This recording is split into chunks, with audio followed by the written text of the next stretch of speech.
together. Live from Waterford and Dungarvan, this is Waterford at 1 News. Good afternoon, I'm Eimear McKeown. Today's top stories. An intensive care consultant at University Hospital Waterford says there's been no COVID-related deaths in the unit. Debenhams workers say they're prepared to block trucks removing stock from stores. Guardian Waterford are warning of an email scam. And in sport, the Waterford Schoolboy Football League have cancelled their 2019-2020 season. A consultant in intensive care at University Hospital Waterford says they haven't had any COVID-related deaths at their unit. Dr Wahid Altaf was speaking to WLR's Damien Tiernan after a patient, Tom Gallagher, who spent 66 days in hospital with the virus, was discharged yesterday. He says they were all delighted to see Mr Gallagher going home. He was with us for a good while in the University Hospital Waterford, and he spent a good bit of time in the intensive care unit. He had to be admitted twice into our intensive care unit, and he did very well. And we're all delighted to see him. This is a man who was quite sick, and who, you would have expected him to die easily, to be honest. But he did very well. He was a motivated person. He did very well, and all the care he got from intensive care unit or the respiratory physicians or overall from the University Hospital Waterford, I think he did brilliant. Tom Gallagher has thanked the staff at University Hospital Waterford after he returned home yesterday.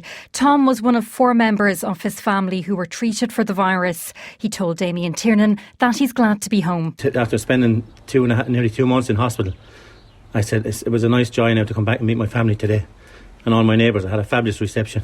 My daughter came out and gave me a bear hug, my wife and my son, and I said it was a thrill now to go around and individually talk at social distance to my neighbours and thank him for, even when I was in hospital, they looked after me, bringing me in homemade meals. And again, I take this opportunity to thank all the staff in University Hospital Waterford. I can't say enough about it. They actually saved my life, actually.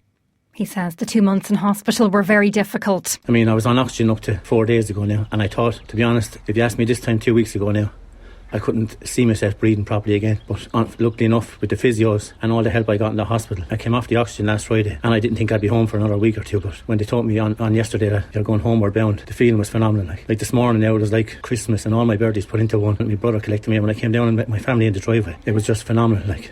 For the 11th day in a row, there's just one confirmed case of coronavirus at University Hospital Waterford.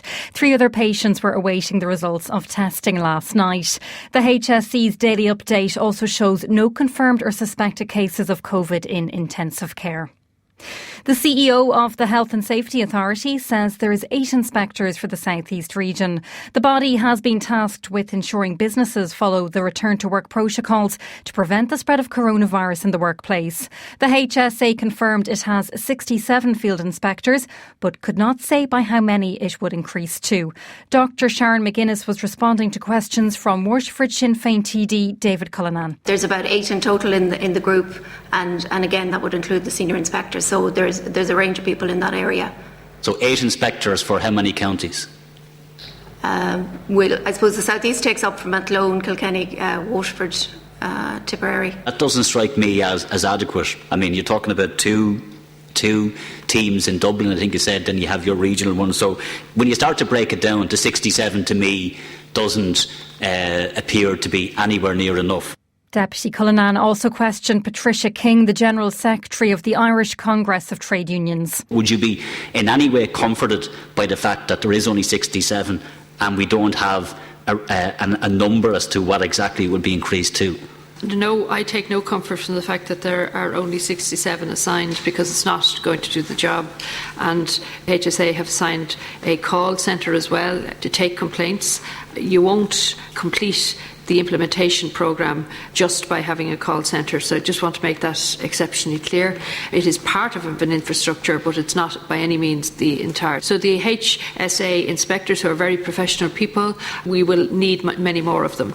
Some Green Party councillors have called for a leadership heave against Eimear McKeown. They're calling for Catherine Martin to challenge Eimear McKeown's position. Our political correspondent Sean Defoe reports. Eimear McKeown presided over the rebuild of the Green Party, led them to their most successful local, European and general election results in the last year, and his reward may be a leadership heave against him. 4 Green Party councillors have written to Deputy Leader Catherine Martin asking her to put her name forward. Under the Green Party constitution, a leadership contest must be held within 6 months of an election. Deputy Martin is yet to comment publicly about whether she'll put her name forward, but she has been supported by the likes of high-profile election candidate Eimear McKeown. There is a split in the party over the past few weeks over entering government with Fine Gael and Fianna Fáil, with Eimear McKeown and Catherine Martin starting on opposite sides of that debate. Martin is now part of the negotiating team for a programme for government.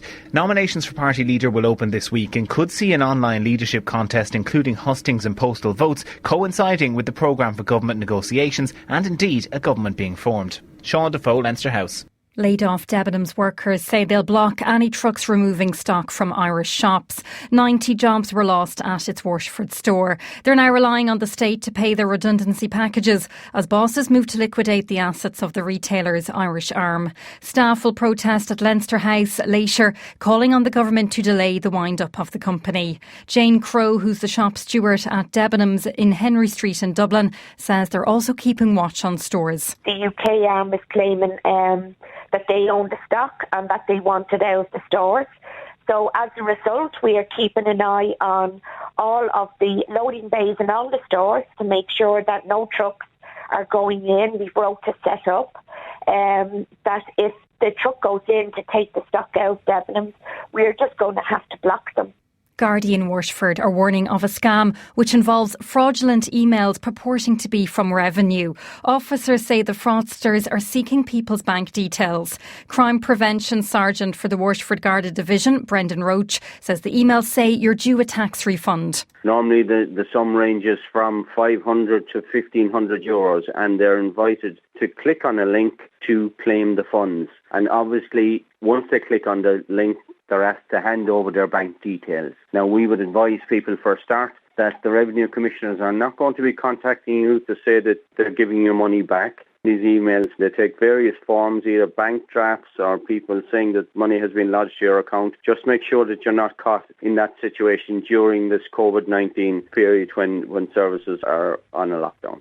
The RNLI lifeboat crew assisted a person on a jet ski which was in difficulty in Dungarvan Bay last night. Shortly after 7 p.m, the RNLI was paged after the person who had left Helvick Pier in the early evening encountered engine difficulties when the vessel struck a rock close to the shore at Balnacorty. There were no injuries and the lifeboat crew set up a tow and the vessel was brought safely back to Helvick.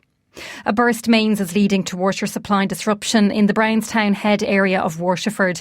Waterford Council and Irish Water are working to restore normal supply as soon as possible. Customers are advised to run their taps if they experience discoloration when supply is restored. WLR Sport, Ireland's local station of the year. The Waterford Schoolboy Football League have cancelled their 2019-2020 season. The committee has issued a statement saying the safety and welfare of all stakeholders is paramount. The new season is expected to begin in mid-September at the earliest, when they have seen the effects of schools reopening. They're recommending a return to training at the end of August and have appealed to all clubs to continue to adhere to the guidelines set out by the HSE and the FAI. Sheffield United manager Chris Wilder has been encouraged by the first batch of results from the Premier League's coronavirus tests. 6 people out of 748 were positive for COVID-19.